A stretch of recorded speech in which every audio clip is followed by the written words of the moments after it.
ಅಧ್ಯಕ್ಷರೇ, ಇತಿಹಾಸದಲ್ಲಿ ಅದು ಟಿ ನರಸೀಪುರದಲ್ಲಿ ನಿತ್ಯ ದಾಸೋಹಕ್ಕೆ ಕೈ ಹಾಕಿದಂತಹ ಮಹನೀಯರು ಇವರು. ತಾವು ಕೂಡ ಇವತ್ತು ಇಲ್ಲಿ ಊಟ ಮಾಡಿದ್ರೆ ಏನು ಹೇಳ್ತಾರೆ ಇದ್ರ ಬಗ್ಗೆ? ಟಿ ನರಸೀಪುರದ ತ್ರಿವೇಣಿ ಸಂಗಮದ ಈ ಒಂದು ನರಸಿಂಹಸ್ವಾಮಿ ಕ್ಷೇತ್ರದಲ್ಲಿ ಅನ್ನದಾಸೋಹ ನಡೀತಾ ಇದೆ ಅನ್ನೋದು ಮಹಾ ಅದ್ಭುತ. ಆದರೆ ಇದು ಸಾಮಾನ್ಯವಾದದ್ದಲ್ಲ.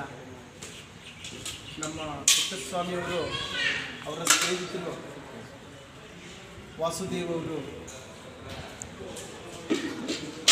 ಇವರೆಲ್ಲ ಕೂಡ ಇಂಥ ಒಂದು ಮಹಾನ್ ಕಾರ್ಯ ಅನ್ನದಾನ ಮಹಾದಾನ ಒಂದು ನಡೆಸ್ಕೊಂಡು ಬರ್ತಾ ಇರೋದು ನಮಗೆ ತುಂಬ ಆನಂದವಾಗುತ್ತೆ. ಹಾಗೂ ನಮ್ಮ ಪುಟ್ಟಸ್ವಾಮಿಯವರು ಕನ್ನಡ ಸೇವೆಯನ್ನು ಜೊತೆಗೆ ಮಾಡಿಕೊಂಡು ಈ ತಾಲೂಕಲ್ಲಿ ಈ ಅನ್ನದಾನ ಅನ್ನೋ ಒಂದು ಕಾರ್ಯಕ್ರಮವನ್ನು ಕೂಡ ಮಾಡ್ಕೊಂಡು ಬರ್ತಾ ಇದ್ದಾರೆ. ಇದು ತುಂಬ ಸಂತೋಷ ವಿಚಾರ. ನಮ್ಮ ವಿಶ್ವ ಹಿಂದೂ ಪರಿಷತ್ತು ಕೂಡ ಮುಂದೆ ಇವ್ರ ಕೈ ಜೋಡಿಸುತ್ತೆ. ಇದು ಖಂಡಿತ ಸತ್ಯ. ಏನಾದ್ರು ಅಂಥ ವಿಚಾರ ಬಂದಾಗ ದಯವಿಟ್ಟು ನಮ್ಮ ಅಧ್ಯಕ್ಷರು ನಮಗೆ ಫೋನ್ ಮಾಡಿ.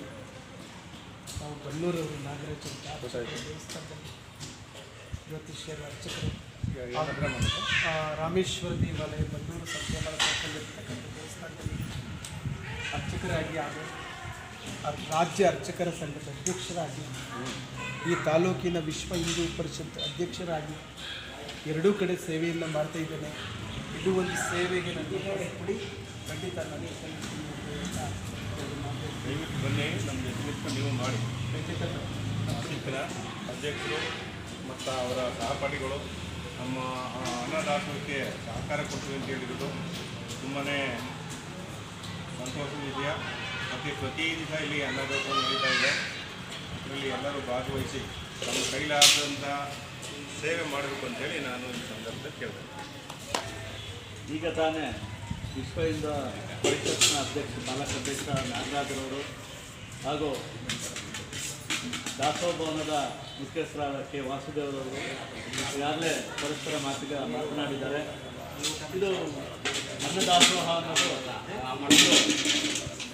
ಎಲ್ಲ ಹಿಂದಿನ ಕಾಲದಲ್ಲಿ ಒಂದು ಮಠಮಾನ್ಯರು ಮತ್ತು ಛತ್ರ ಅಂತ ಮಾಡಿ ಬಂದಂಥ ಅತಿಥಿಗಳಿಗೆ, ಹೊರಗಡೆಯಿಂದ ಬಂದಂಥ ಅತಿಥಿಗಳಿಗೆ ಮಾಡೋ ಅಂಥ ಒಂದು ಪದ್ಧತಿ ಇತ್ತು.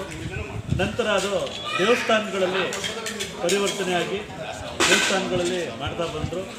ಅದೇ ರೀತಿ ನಮ್ಮ ತಾಲೂಕಲ್ಲಿ ಇಲ್ಲ ಅಂತ ತಿಳಿದು ನಮ್ಮ ಕೆ ವಾಸುದೇವರವರು ಒಂದು ಇಬ್ಬರು ಸಹಪಾಠಿಗಳನ್ನ 3-4 ಜನ ಸೇರಿಸಿ ಇದು ಜನವರಿ 19ರಿಂದ ನಿತ್ಯ ದಾಸೋಹವನ್ನು ನಡೆಸ್ಕೊಂಡು ಬರ್ತಾ ಇದ್ದಾರೆ. ಇಲ್ಲಿವರೆಗೂ 6 ತಿಂಗಳು ತುಂಬಿ 7ನೇ ತಿಂಗಳು ಬರ್ತಾ ಇದೆ. ಹಾಗಾಗಿ ವಿಶೇಷ ದಿನಗಳಲ್ಲಿ ಅಂದರೆ ಅಮಾವಾಸ್ಯೆ ಪೌರ್ಣಮಿ ದಿನಗಳಲ್ಲಿ 1,000 ಜನಕ್ಕೆ ಅಡುಗೆಯನ್ನು ಮಾಡಿಸ್ತಾರೆ. ಅವತ್ತು ಒಂದು ಕಳವಳಿ ಅನ್ನೋದು ಒಂದು, ಮತ್ತು ಪಾಯಸ ಬೂಂದಿ ಅನ್ನೋದು ಒಂದು ಮಾಡ್ತಾರೆ. ಮತ್ತು ಪ್ರತಿದಿನ ನಿತ್ಯ ದಾಸೋಹ ಅಂದರೆ ಪ್ರತಿದಿನ ಅನ್ನ ಸಾಂಬಾರು ಮತ್ತು ಮಜ್ಜಿಗೆ ಇರ್ತದೆ. ಶನಿವಾರ ಮಾತ್ರ ಪಾಯಸ ಅನ್ನೋದು ಒಂದು ಮಾಡ್ತಾರೆ.